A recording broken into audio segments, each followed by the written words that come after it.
Hello and welcome to Black Camp Productions. I'm your host Harozuken, and I'll be featuring the Demon 619. This is my signature mech. All right, this is a medium weight, high speed combat mech.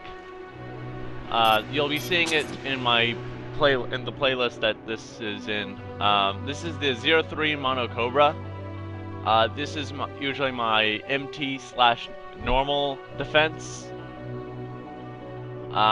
They're mainly just there for crowd control and suppression, but they're also really good against nexts. So if you're going for a next that uses a machine gun, note that this excludes Gatling guns. I recommend the Mono Cobra. Next up is the Agoto grenade cannons. These were just high mobility, high ammo capacity, and high fire range grenade cannons. All right, these are like the best balance of all of them in my opinion. And then next up is the EB0600 laser blades. They're made by Omer, and they're a set of holsterable laser blades. All right, they're fairly lightweight, and they're just good to have in a pinch in case you run out of ammo. Next up is the A47AN02 BFF head. Now, the reason I chose this was because of this right here, camera functionality. Many people actually underestimate what it does, but what it really does is that it actually increases how fast your camera moves. All right, like how fast your in-game camera will turn and all that, which actually can help if you have a really fast mech like I do. This will help you keep up with it. Next up is the White Wing Core. Sorry guys. Reason I chose this was because of that flight mode enabled, alright? It may look cool, alright, but it also actually decreases the cost of overboosting, which allows this particular next to overboost infinitely when you use my booster, which I will be getting to later. Moving on, the A11 Latonia. These were just mainly a set of arms that I chose mainly because of that weight. They were just a set of arms that were pretty good overall, but they fell in within my weight limit. That was really all I was going for with these arms. There was no real secret purpose behind them. They're really good for combat. They're really good for high mobility and all that, so that's why I chose them. The LO1 Teslius, or Telus, however you want to put it. I mainly chose these because of their energy defense and weight capabilities. They were nice and well-rounded in my opinion. Next one is the IN Blue. They were made by Aperture, or not Aperture, Portal here. Okay, IN Blue, here we go, the radar range was pretty good. Lock-on distance was also within capabilities of my weapons. Alright, that's one thing that you really want to look out for, is that when you're when you're trying to find a targeting system, alright, try and find one with a lock-on range that has about the same as your nexts, alright? Because if you really want to lock on to an opponent, alright, you're going to want to make sure that your weapon lock-on range and your FCS are in tune in a way. That they're about the same. That way that you'll get that red lock on, which is a guaranteed hit.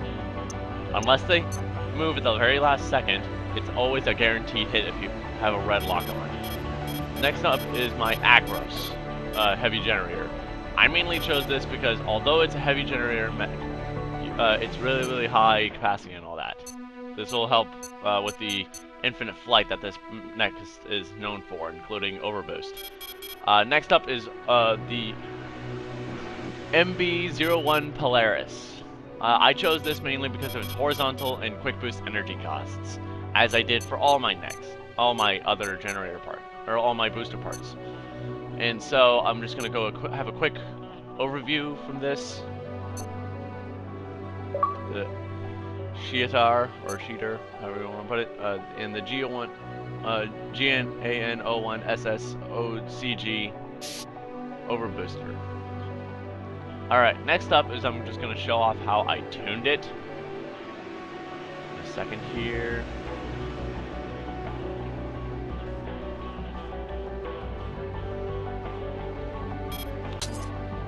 Okay, next up is tuning, alright? If you want to have this particular setup work just right, like how it does in the videos, I recommend you tune it just how I show it in this video. Take a few minutes to overview how it is.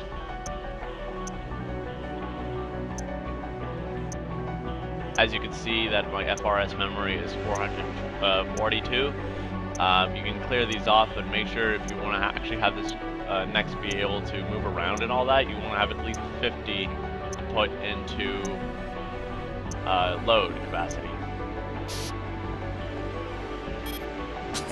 Stabilizers. Reason behind using stabilizers is to center out your mech, alright, but many people actually don't know what that control calibration will actually do, alright. The more centered out your mech is, alright, because if you see here, my center of gravity is 0, 0.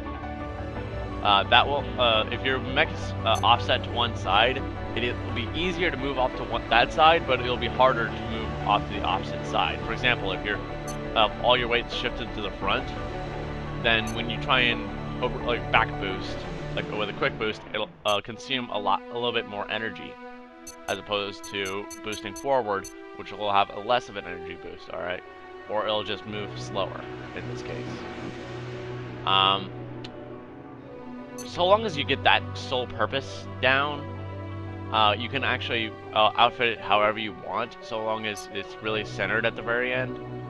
That is, if you're making a next that can move in all directions fairly easily. Alright, if you're trying to make a next that can just go in a single direction super far, alright, be my guest and just shift all your weight to the front. Alright, otherwise I recommend you center out your mech. Alright, I've done this with all of my nexts, and they've all served me very, very well.